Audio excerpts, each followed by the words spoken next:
obrigada por estarmos, como diz o pastor, ainda vivos.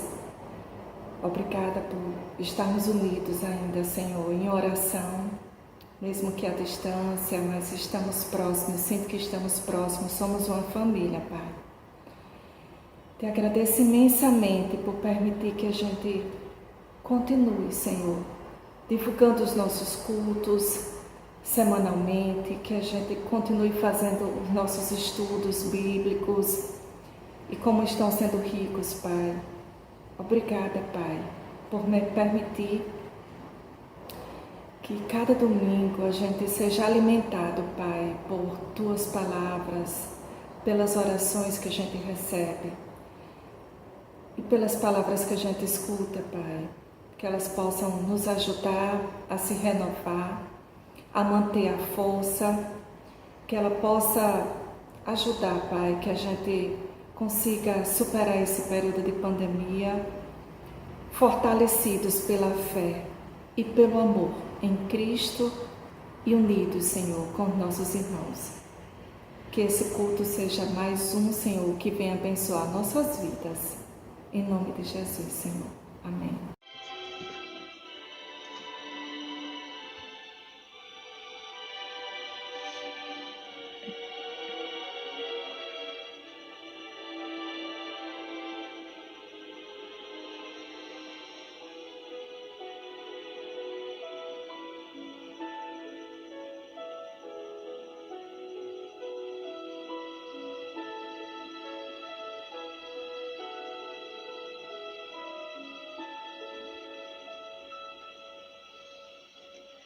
Em cada dia, Senhor, te buscar, cada momento teu nome louvar,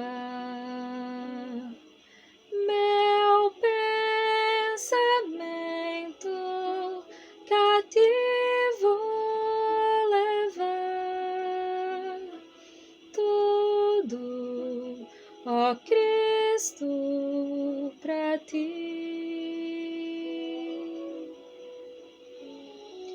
Em cada dia, Senhor, te buscar, cada momento teu nome louvar, meu pensamento cativo levar, tudo, ó Cristo, pra ti. A minha vida e tudo que eu sou é teu, Senhor, eu te dou.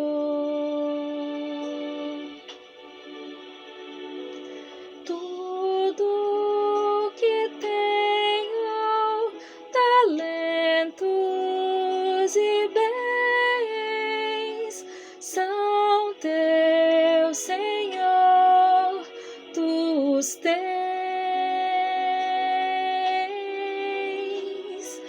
Cada palavra que eu venha dizer, todas as coisas que eu possa fazer, sejam repletas de glórias ao teu ser. Tudo, ó Cristo, pra ti.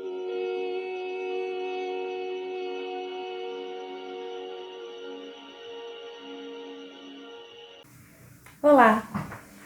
Gostaria de começar essa conversa lhe perguntando: por que você é evangélico? Por que você é batista? Por porque você é da Igreja Batista Viva, uma igreja da Convenção Batista Brasileira, uma instituição histórica protestante reformada. Por quê? Ou se você for de outra denominação cristã, outra religião cristã, por quê? Porque você é católico, pentecostal? Você pode me dar 2 tipos de resposta. Um dos conjuntos de resposta que você pode me dar é que, Ana Luísa, eu sou porque é bom. O outro é, Ana Luísa, eu sou porque eu quero ir para o céu, eu quero ter a salvação. Se as suas respostas foram mais parecidas com a do primeiro grupo, você está mais perto de compreender a mensagem do Evangelho. Amor e religiosidade é o tema que a gente se propõe a conversar hoje, e eu pensei numa história que aconteceu com o meu filho Pedro, de 6 anos. Vocês conhecem ele, sabem que, assim como todas as crianças, é um portador da mensagem da verdade de Deus. Mas Pedro tem algumas características que, enfim, são só dele, né? Cada um tem suas características que Deus faz. E uma delas é que ele tem uma aptidão, assim, às disciplinas, a disciplina de modo geral, e as disciplinas espirituais, inclusive. Ele gosta dos cultos familiares, ele sempre pede pra gente ler a Bíblia antes de dormir pra ele.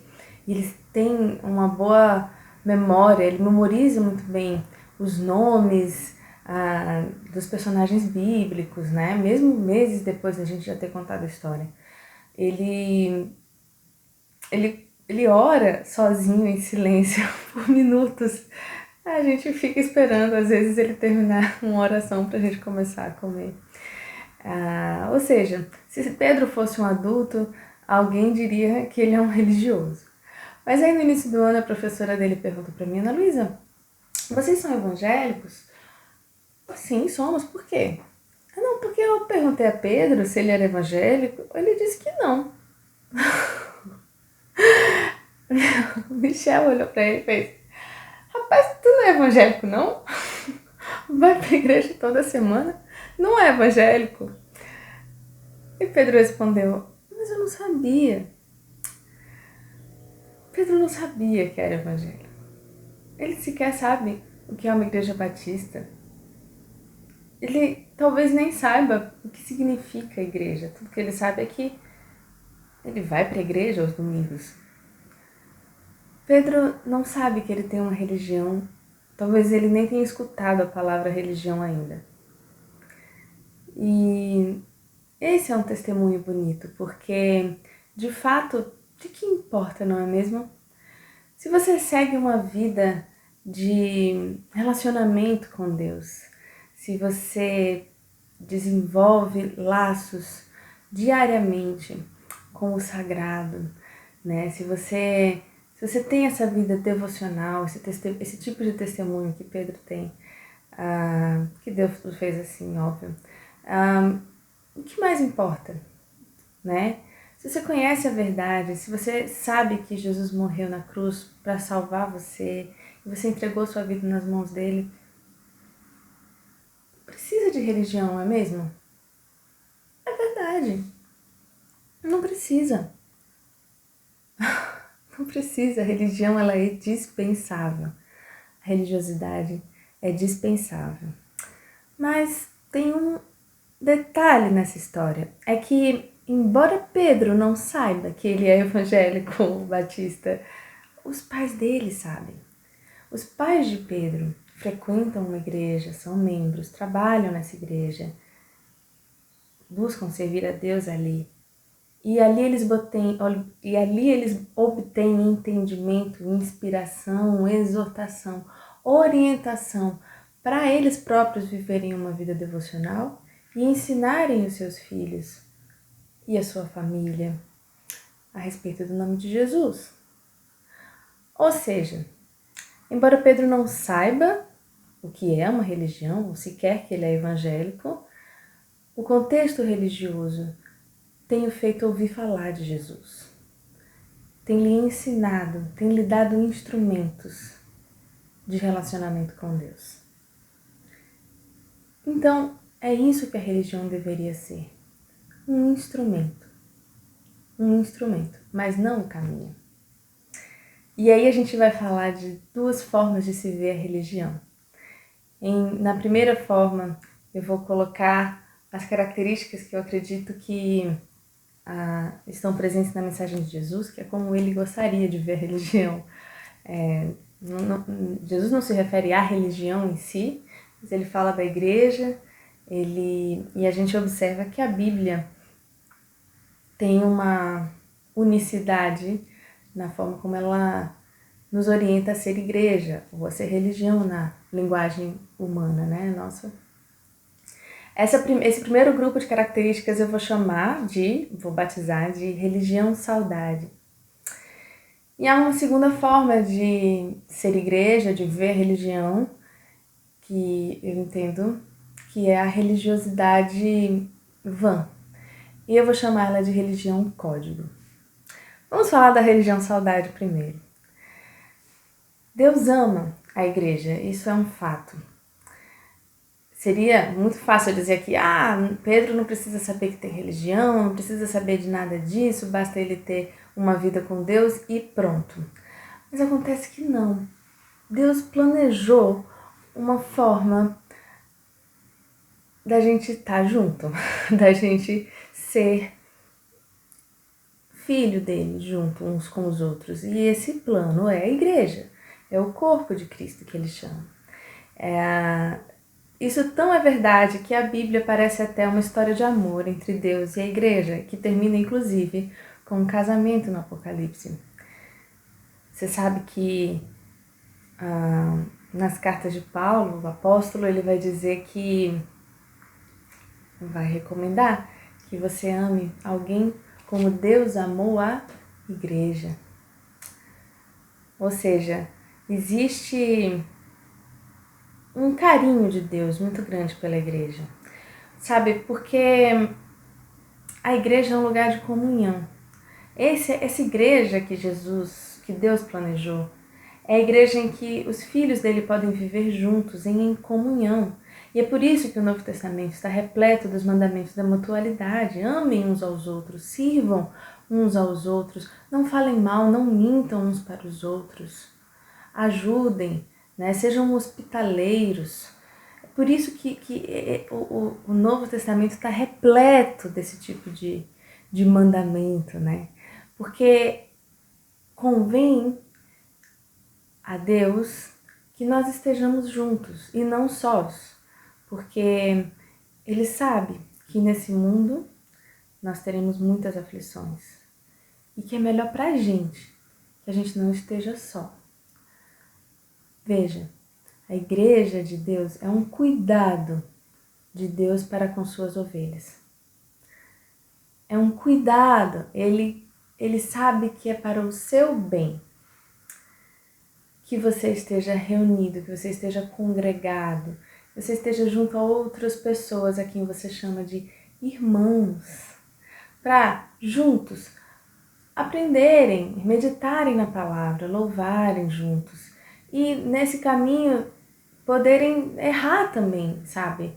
Poderem fazer escolhas, refletir, pensar, poxa, o que é melhor nessa situação? E você poder conversar com outro irmão e junto tentar evoluir, tentar crescer em espírito e em verdade, na busca pela vontade de Deus para as nossas vidas. E nesse processo, todos deveriam saber que somos pecadores e que às vezes erramos e que podemos nos arrepender. E assim vai, é um processo muito humano, é um processo muito comunitário, muito solidário. E essas escolhas, elas vão sendo feitas em obediência a Deus. E nós, juntos em igreja, nós não condenamos ninguém, porque isso não cabe a nós. Porque obedecer a Deus é um caminho de valorização da vida. das pessoas como elas são, com suas deficiências, inclusive. Rubem Alves diz que religião é uma saudade. E eu fiquei pensando que parece que a gente tem saudade mesmo. A gente tem saudade do nosso primeiro amor, a gente tem saudade do sagrado. E é por isso que a gente se reúne em uma religião, em uma igreja.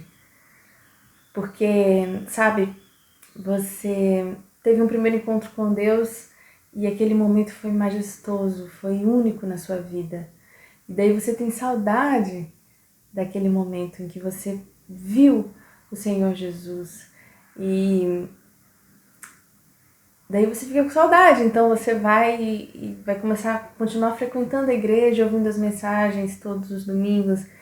E você ouve um domingo e é bom, você ouve o segundo domingo e é bom, e você ouve o terceiro domingo e de repente algo é dito que faz você perceber novamente a glória de Deus e se maravilhar com aquilo. E a mesma coisa acontece lendo a Bíblia. Você lê um dia, ok, é bom, você lê o segundo dia e tudo bem, mas aí na quarta-feira de manhã, há um versículo faz todo sentido para você. Você louva todos os dias com seus irmãos na igreja, mas tem uma música que é tocada num certo dia que te faz se jogar aos pés de Jesus novamente. É essa constante saudade do sagrado que nos leva a estarmos juntos. E para estarmos juntos, nós precisamos criar doutrina, precisamos criar realmente um papel, a gente precisa instituir em cartório e a gente, de fato, a gente acaba criando algumas regras, mas o que nos reúne é essa saudade do sagrado. A etimologia da palavra religião pode vir do latim, da palavra religio, que é o respeito ao sagrado, ou religare, que é atar-se com firmeza. E aqui atar-se com firmeza uns aos outros e atar-se com firmeza ao Senhor.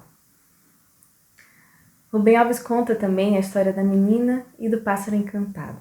Era uma vez uma menina que tinha um pássaro encantado e sempre que ele voava pelo mundo e quando ele voltava para ela, ele estava com as cores dos lugares por onde ele tinha passado. E eles se encontravam e ele contava as histórias dos lugares por onde ele tinha ido e era sempre um encontro delicioso. Eles passavam dias muito felizes juntos. E daí o pássaro partia e a menina ficava com saudade. E ele partia e viajava pelo mundo e um dia ele voltava. E eles sempre voltavam. E aí de novo ele voltava com as penas coloridas e eles tinham aquele momento juntos. Sabe, na religião, esse encontro com o sagrado é o nosso pássaro encantado. E a gente sente saudade, a gente busca ele juntos.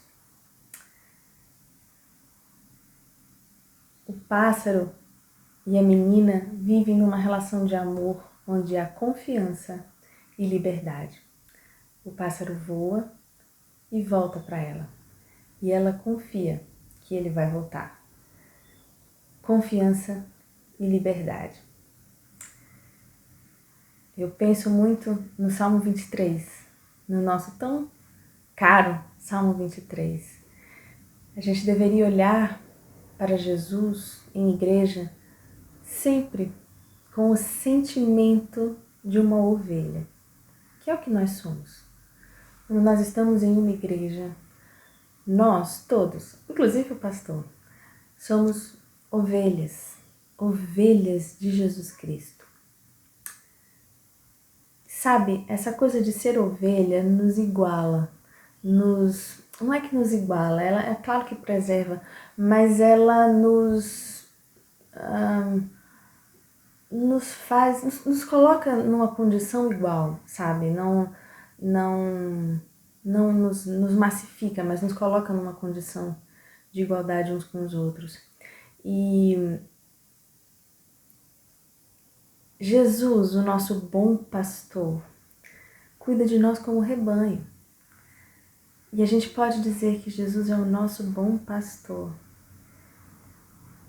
aquele que nos guia para pastos verdejantes. O que pode haver de mais especial para uma ovelha do que um pasto verdejante, onde ela pode não apenas comer, mas repousar? Faz-me repousar.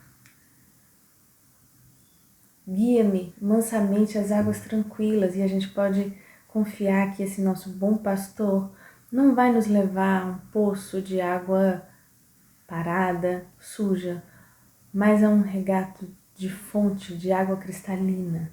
Ele não vai levar para um trecho onde o rio corre com águas turbulentas, mas para lá onde o rio tem águas calmas e tranquilas. O que pode haver de mais especial para uma ovelha, não é mesmo? E ainda que essas ovelhas precisem passar por vales tortuosos, ela sabe que o pastor não as deixará. E assim como ovelhas, seguimos com confiança, amor e liberdade junto ao nosso bom pastor. Eu vou chamar vocês para abrirem suas Bíblias em João, capítulo 10. Olha o que Jesus fala. João, capítulo 10, versículo 2. Mas o que entra pela porta é o pastor das ovelhas. A este o porteiro abre, e as ovelhas ouvem a sua voz, e ele chama pelo nome as suas ovelhas, e as conduz para fora.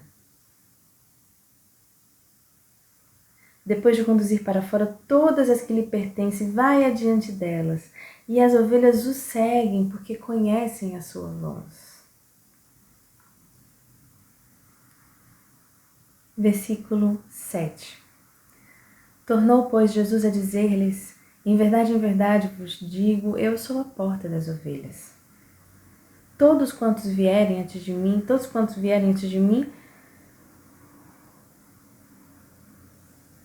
são ladrões e salteadores, mas as ovelhas não os ouviram. Eu sou a porta. Se alguém entrar por mim, será salvo. Entrará e sairá, e achará pastagens. Olha aqui que noção de liberdade. Entrará e sairá, e achará pastagens. O ladrão não vem senão para roubar, matar e destruir. Eu vim para que tenham vida e a tenham em abundância. Eu sou o bom pastor. O bom pastor dá a sua vida pelas ovelhas. Este é o nosso bom pastor, o nosso mestre. Nós, como ovelhas, vivemos em um aprisco, em um curral. E o pastor, ele vem, abre a porteira, nos convida a ir andar com ele, onde ele vai nos conduzir a pastos verdejantes, a águas tranquilas, e ele nos chama pelo nosso nome, nós reconhecemos a sua voz. Esse é o nosso bom pastor, que cuida de nós, que não dorme, tem uma sentinela, ele não dorme, apesar dos perigos, apesar dos ladrões, apesar dos lobos, nós podemos confiar que o nosso bom pastor nos conhece do jeito que somos e está vigiando por nós. E ainda que tenhamos que passar por vales tortuosos, ele não nos deixará. E é essa a noção de igreja, de religião, que nós deveríamos ter. Essa noção de que somos rebanho do nosso bom pastor. Somos ovelhas imperfeitas, nenhuma de nós. Não há hierarquia entre nós, não há grandes e pequenos. Importa tão somente confiar no bom pastor, no nosso Senhor Jesus Cristo. E nele está a nossa esperança, nele está a nossa confiança. E apenas nele o caminho para o céu.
agora nós podemos conversar sobre a outra forma de ver a religião. Você deve saber, assim como eu, que nem sempre a religião é tratada dessa maneira que nós conversamos na primeira parte. Infelizmente. Infelizmente a religião, na maioria das vezes, serve como uma prisão e acaba condenando os homens ao inferno duplo. Essa é a religião que eu vou chamar de religião código, que se diferencia da outra que eu chamei de religião saudade. A história da menina e o pássaro encantado tem uma continuação. A menina fica muito triste quando o pássaro viaja e ela sente saudade dele. E aí ela pensa em uma forma de não precisar sentir mais saudade. Quando ele viaja, ela compra uma gaiola. E quando ele volta, ela o aprisiona. Preso sem poder viajar, triste pela traição de sua amada menina, o pássaro perde as cores, fica cinza, triste, não canta mais, não conta mais histórias.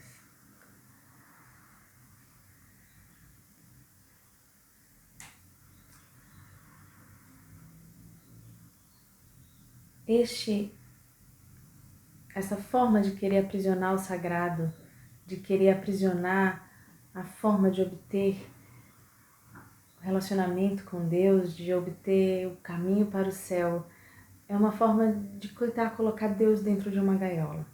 É uma forma de tentar... E sabe como que se constrói as barras dessa gaiola? Construindo regras, regras, regras. Ao invés de esse caminho incerto em que você precisa fazer escolhas, que nem sempre é fácil, às vezes você erra e você tem que perdoar, todo aquele conjunto de situações que a gente vive dentro de uma igreja, os homens pensaram em um modo mais objetivo, mais adulto, talvez, de obter a salvação e de viver em igreja. Eles pensaram,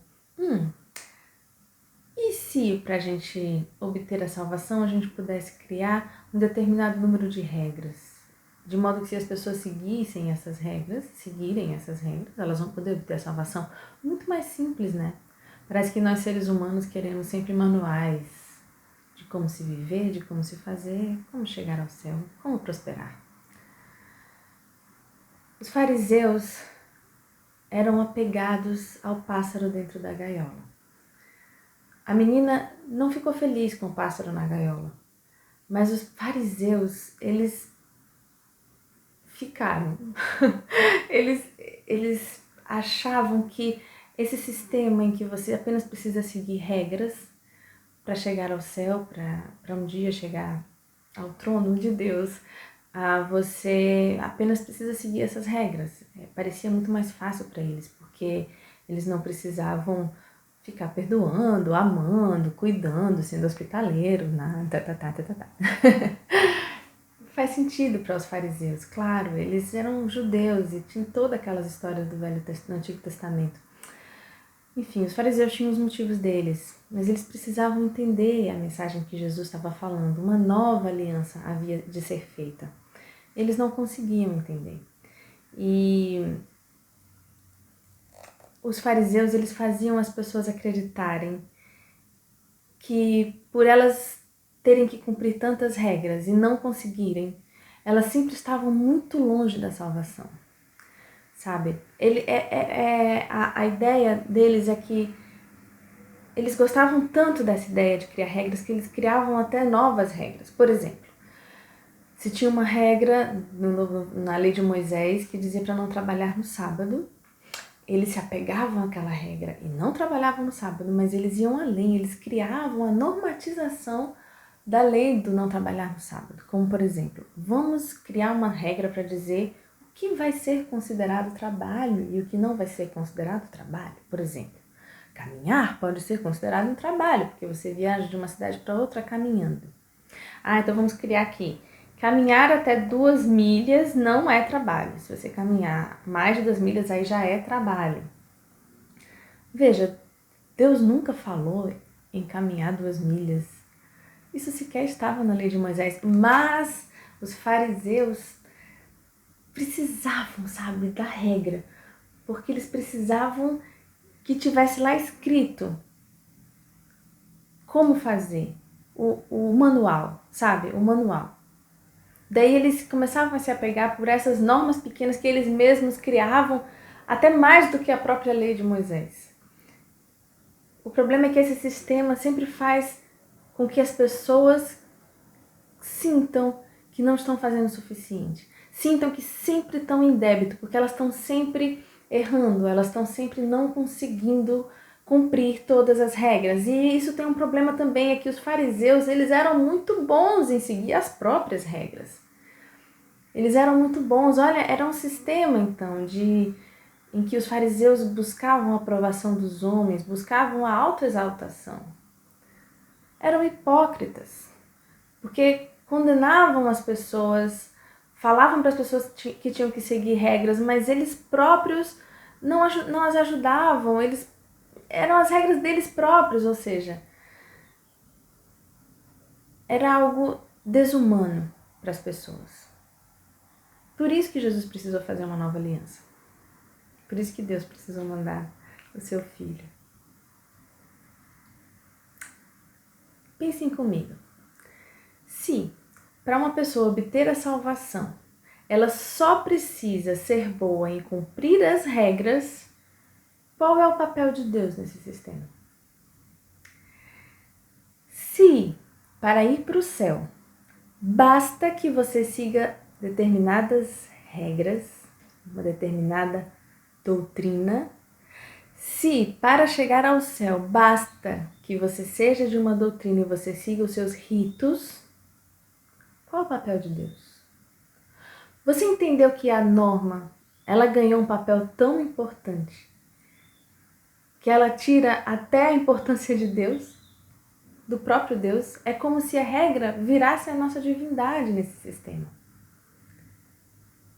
E aí a gente se apega a elas.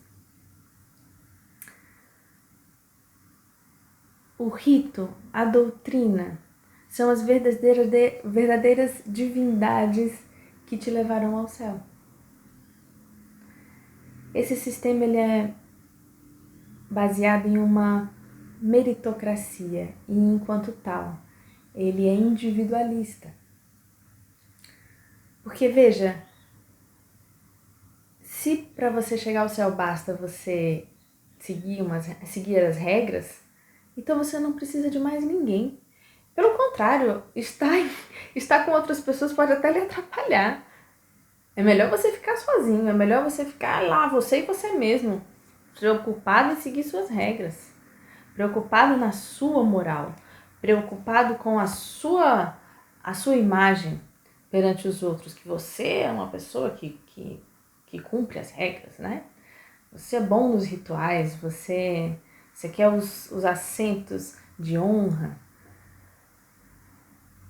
nos templos, quer os títulos de apóstolo, quer o título de sei lá o quê. Ou seja, esse tipo de mentalidade não é um tipo de mentalidade que leva à ideia de comunhão, e sim de individualismo, de individualidade. Você é o seu próprio Deus. Porque esse é um conceito de religião científico, né? A religião vista por um olhar de um cientista é esse sistema de normas e ritos e crenças a respeito de seres superiores e anteriores com os quais as pessoas estabelecem uma relação de trocas e benefícios, né? Nesse contexto, veja, Deus parece um mercenário, você não acha? Pensa comigo, se para obter bênçãos de Deus, você precisa obedecer a Ele, então Deus está trocando bênção por obediência. E pior, se você desobedecer, Ele vai te dar um troco da maldição. Tem uma moeda, você negocia com Deus, bênção e maldição. Quem prega esse tipo de religião congrega, atrai as pessoas pela culpa, pelo medo e pela ganância. É o tipo de igreja que vai chamar você dizendo que se você vier, o seu negócio vai prosperar, você vai conseguir um bom casamento, Deus vai mandar um varão. Você vem, você busca essa religião para ter benefício próprio. Ou então é uma religião que te conquista pelo medo, que vai te falar: olha, se você não fizer do jeito que a gente está mandando você fazer, aí vai descer a maldição sobre você, hein? Ó, seu negócio vai falir, seu casamento vai acabar, enfim, seu filho vai ficar doente. Cuidado com a maldição de Deus. E aí essa religião congrega pessoas assustadas, que têm medo ou gananciosas. Em todos os contextos, pessoas preocupadas somente com elas mesmas. Pense bem, a quem convém isso? A quem convém viver nesse sistema em que as pessoas não são capazes de fazer escolhas? A quem convém? Quem é que sai lucrando com isso? Quem é que sai lucrando dizendo que, bem, se você fizer tatuagem, você não vai para o céu, Deus vai te amaldiçoar porque você fez uma tatuagem, ou porque você usou um brinco, ou porque você se maquiou, né? Ou porque você transou antes do casamento. Deus vai te amaldiçoar. E daí a pessoa fica o quê? Em débito com Deus, né? A pessoa fica em débito, porque senão Deus vai amaldiçoá-la. Daí ela tem que o quê? Passar pela penitência, pelo martírio, e aí ela vai ter que passar a obedecer a regra para, enfim, conseguir as bênçãos de Deus. Esse sistema, ele desumaniza as pessoas. Ele não considera que elas são seres inteligentes, capazes de refletir sobre um assunto como bebida alcoólica e fazer uma escolha diante desse assunto. Não, é um sistema que diz apenas: você não pode beber. Ou você só pode beber em circunstâncias X e Y. Porque se você beber em circunstância W, aí, não, maldição. Não dá espaço para o indivíduo, para o sujeito refletir, pensar, fazer escolha, conversar com Deus e ter um momento de dizer: Senhor, me mostra como é, e conversar com o irmão, sabe? E falar: olha, eu tô passando por esse momento, eu queria decidir, porque minha vida, eu tô... Como é que você acha? Aí o irmão vai compartilhar, vai dizer... Não tem espaço para isso, não tem espaço para conversar, para dizer que tem dúvida, não tem espaço, não há sujeito aqui. Há apenas bonequinhos que têm que seguir regras que já foram decididas e basta você fazer do jeito que eles estão dizendo. A quem convém isso? Quem sai lucrando com esse sistema? Deus? Por acaso Deus está feliz de ver seus filhos martirizados? Seguindo um caminho de morte, de vaidade, de ganância, de medo? Acaso Deus se alegra com isso? Deus lucra o que com isso? Quem lucra com esse sistema? Quem sai ganhando? Se não os líderes, os próprios líderes religiosos, que ganham o dízimo com isso e outras coisas. Os fariseus.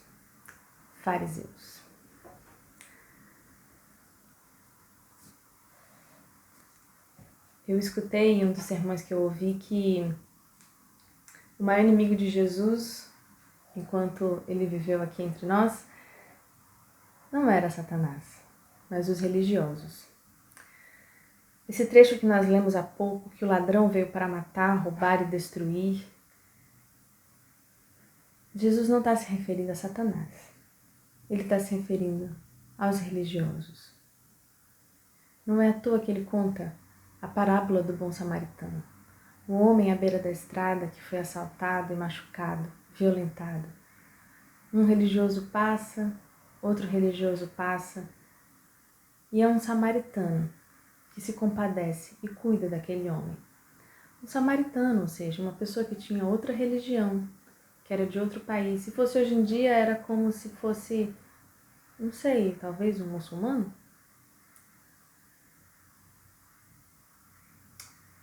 Não importa a religião.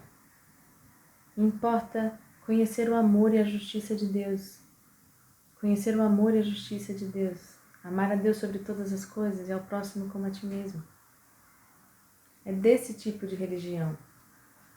É nesse olhar que nós devemos ter sobre a religião.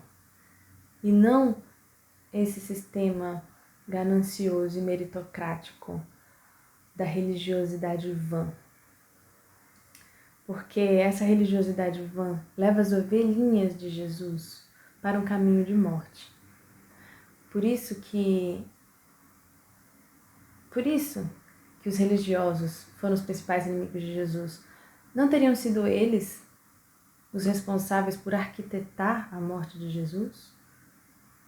Condenar à morte um homem inocente, justamente na sexta-feira antes da Páscoa, e especificamente na cidade de Jerusalém, o solo santo dos judeus?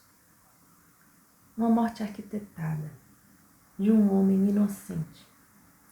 Quem arquitetou essa morte? Senão os religiosos, senão os líderes religiosos. Mais uma vez, quem se beneficia de uma religião vã, de uma religião meritocrática, fundada em regras? O bom pastor leva suas ovelhas e não as abandona. Mas o mercenário e os ladrões estão à espreita e querem levar as ovelhas à morte. O mercenário é o pastor que não está interessado na ovelha, não ama a sua ovelha. O mercenário é o pastor que assim que ele ouve um uivo de um lobo, ele sai correndo e deixa seu rebanho para trás. O mercenário é um homem que negocia com ladrões. Muitas religiões estão sendo hoje guiadas por mercenários. Lá em João 10:10, que nós lemos, Jesus continua. 13. Ora, o mercenário foge porque é mercenário e não se importa com as ovelhas. Eu sou o bom pastor, conheço as minhas ovelhas e elas me conhecem, assim como o Pai me conhece e eu conheço o Pai, e dou a minha vida pelas ovelhas. Em Lucas capítulo 11, está sendo contado o momento em que Jesus é chamado por um fariseu para ir fazer uma refeição, e Jesus vai. E Jesus não lava as mãos antes de comer. E lavar as mãos era um ritual, não era uma questão de higiene, era mais uma das regras. Eles tinham que lavar as mãos para se purificar dos gentios, sabe? Se purificar do pecado. Como se lavar as mãos fizesse alguém se purificar de um pecado. E aí Jesus fala, tolos e insensatos, de que vale lavar o exterior? De que vale vai lavar o exterior se o que importa é o que está dentro? Mais vale você doar tudo que está dentro do seu copo e do seu prato para quem precisa e dar de esmola do que estar se preocupando em lavar o copo e o prato. Insensatos, loucos, insensatos. Jesus insulta os fariseus. Em Lucas capítulo 11, é um texto famoso em que Jesus profere vários ais contra os fariseus, né? Ai de vós, fariseus, ai de vós, loucos insensatos, ai de vós, hipócritas, ai de vós, fariseus, que colocam fardos tão pesados nos ombros das pessoas e nem sequer as ajuda a levá-los. Ai de vós, fariseus, hipócritas, os caminhos que vocês pregam levam à morte e vocês são túmulos que as pessoas pisam e sequer percebem. Ai de vós, fariseus. Jesus não é nem um pouco gentil, nem um pouco gentil. Lucas, capítulo 11. A história começa a partir do versículo 37, mas os ais Começa a partir do 40. Loucos, quem fez o exterior não fez também o interior? Dai, porém, de esmola o que está dentro do copo e do prato. Eis que todas as coisas vos serão limpas. Mas ai de vós, fariseus, porque dais o dízimo da hortelã e da arruda e de toda a hortaliça, e desprezais a justiça e o amor de Deus. Ora, estas coisas importava fazer, sem deixar de fazer aquelas.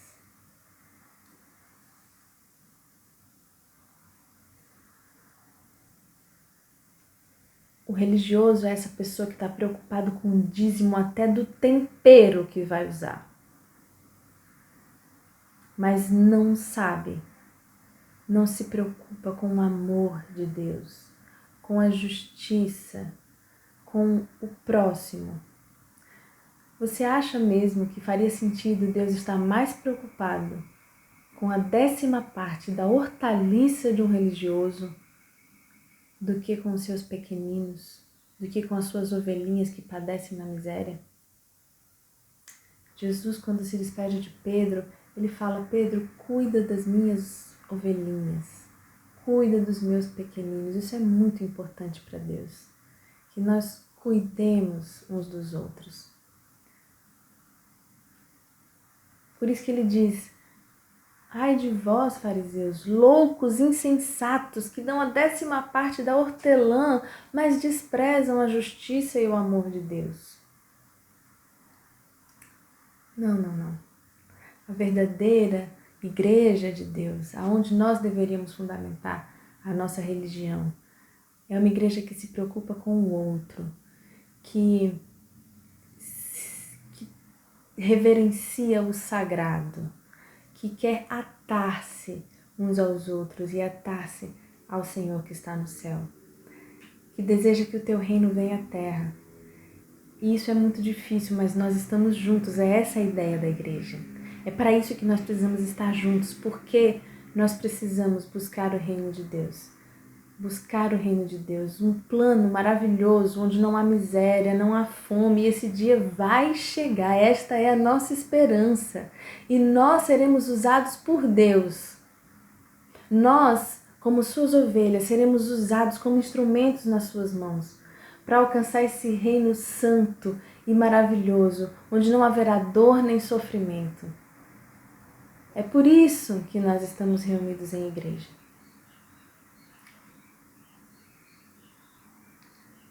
Sabe, logo depois de dizer isso, Jesus vai dizer: olha, ora, estas coisas importava fazer, sem deixar aquelas.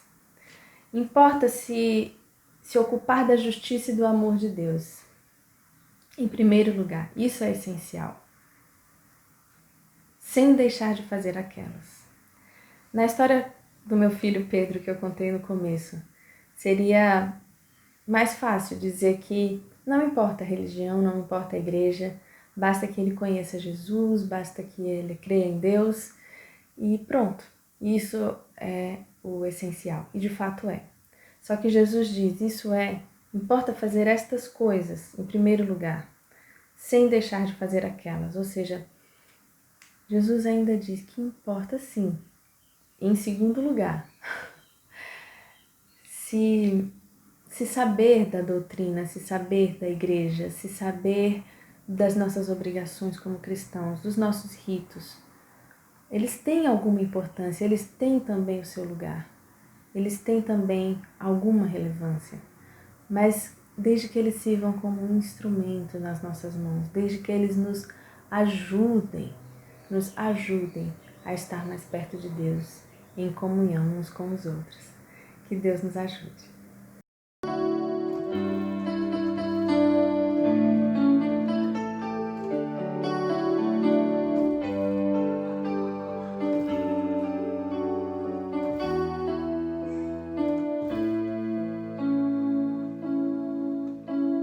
Eu ando com meu Deus na rua, e quando chego em casa Ele está comigo. Eu falo com meu Deus na hora de dormir, e logo quando acordo digo: eis-me aqui, sou de Jesus. E mesmo atarefado, sempre estou ligado. Eu não abro mão da presença no partir do pão em cada comunhão. Graças por tudo, sou de Jesus. Eu não posso te deixar, pois uma coisa eu sei muito bem: a tua sombra é que me guarda e tua misericórdia me sustém. Eu não posso te deixar, pois uma coisa eu sei muito bem: a tua sombra é que me guarda e tua misericórdia que me sustém.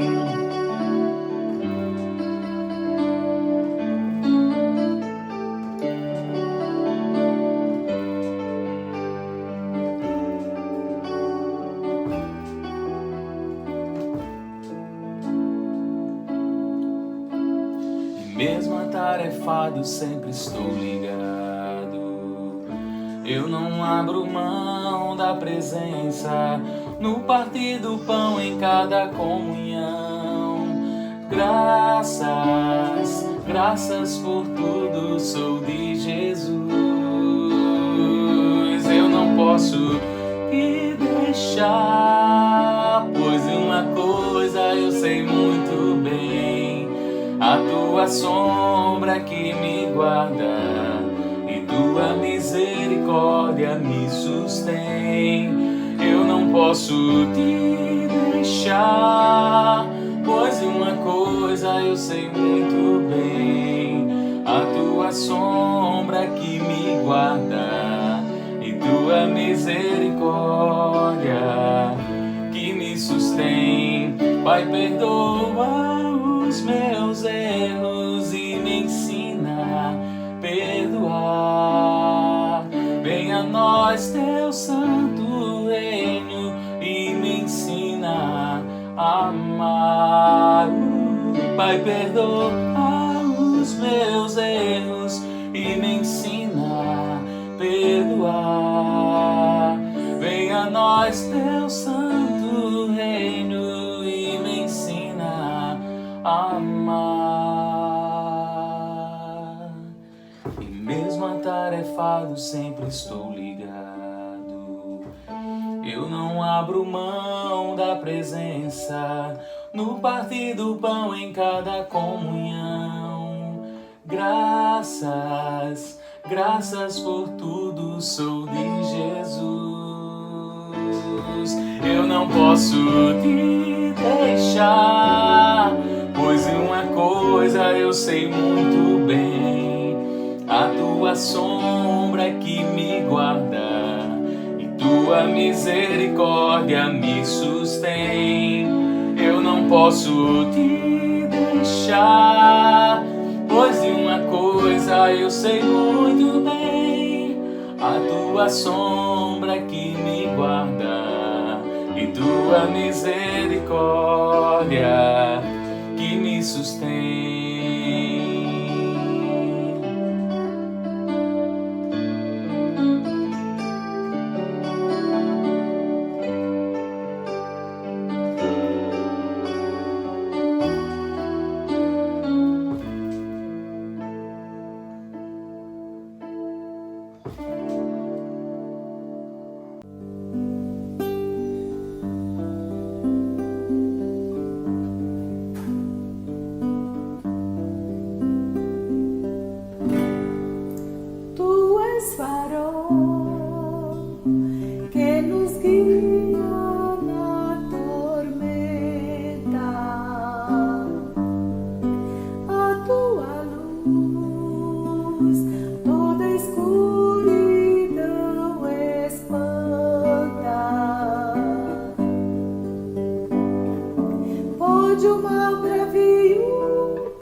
Lançar-nos nessas trevas para impedir-nos de enxergar.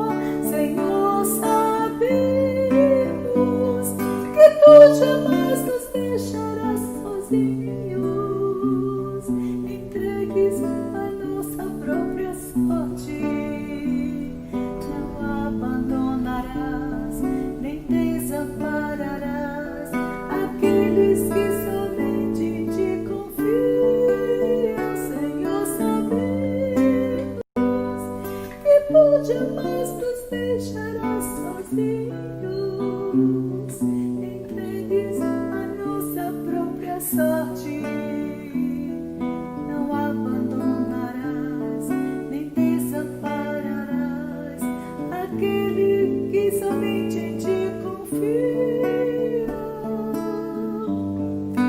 Das tuas mãos recebemos o alimento. Já vigirei, vem de ti nosso sustento. Onde o mar bravio, com suas fortes ondas, tentarem vão-nos afogar, ou mesmo a noite fria, lançar-nos nessas trevas, para impedir-nos de enxergar, Senhor, sabemos que tu jamais nos deixarás sozinhos, entregues a nossa própria sorte. Não abandonarás, nem desampararás aqueles que somente em ti confiam, Senhor, sabemos que tu jamais nos deixarás sozinhos, entregues a nossa própria sorte. Não abandonarás, nem desampararás aqueles que somente em ti confiam.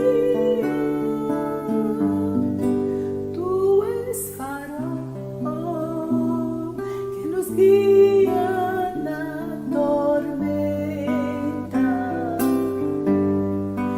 a tua luz toda a escuridão expulsa.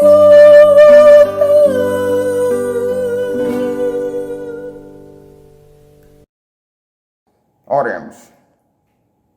Meu Senhor, meu Pai, queremos te agradecer por esse culto, te agradecer pelos louvores, te agradecer pela companhia dos irmãos, mesmo virtualmente. E queremos te pedir, meu Pai, te pedir por essa semana, que seja uma semana abençoada, sempre debaixo da tua palavra, e que a gente não esqueça nunca desse compromisso que temos com o Senhor. É isso que nós te pedimos sempre e unicamente, no nome de Jesus Cristo, teu Filho amado. Amém?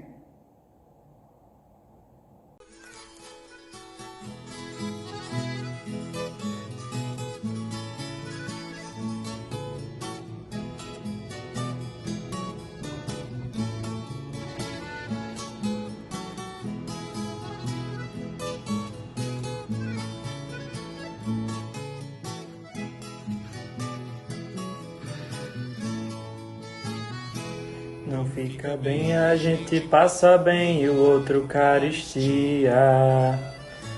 Ainda mais quando se sabe o que fazer e não se faz. Como fruto do amor de Cristo, fruto do seu compromisso, vendeu um homem o que tinha e repartiu. Era seu nome Barnabé, natural de Chipre, também chamado de José das Consolações, homem bom e piedoso, cheio de temor e fé, homem de Deus. E quando Saulo converteu-se a Cristo, lhe faltou amigo, alguém que fosse companheiro, fonte de consolo e abrigo. Como fruto do amor de Cristo, fruto do seu compromisso, foi um homem procurá-lo, dando-lhe a mão. É o seu nome, Barnabé, natural de Chipre, também Também chamado de José das Consolações, homem bom e piedoso, cheio de fervor e fé, homem de Deus. E quando a igreja se espalhou por todo canto que havia, Providência assim por mão de Deus chegou a Antioquia, precisando de um pastor de almas, mesmo de um pastor de homens, foram procurar aquele que qualificou. Era o seu nome, Barnabé, natural de Chipre, também chamado de José das Consolações, homem bom e piedoso, cheio de fervor e fé, homem de Deus. A seu nome, Barnabé, natural de Chipre, também chamado de José das Consolações, homem bom e piedoso, cheio de fervor e fé, homem de Deus.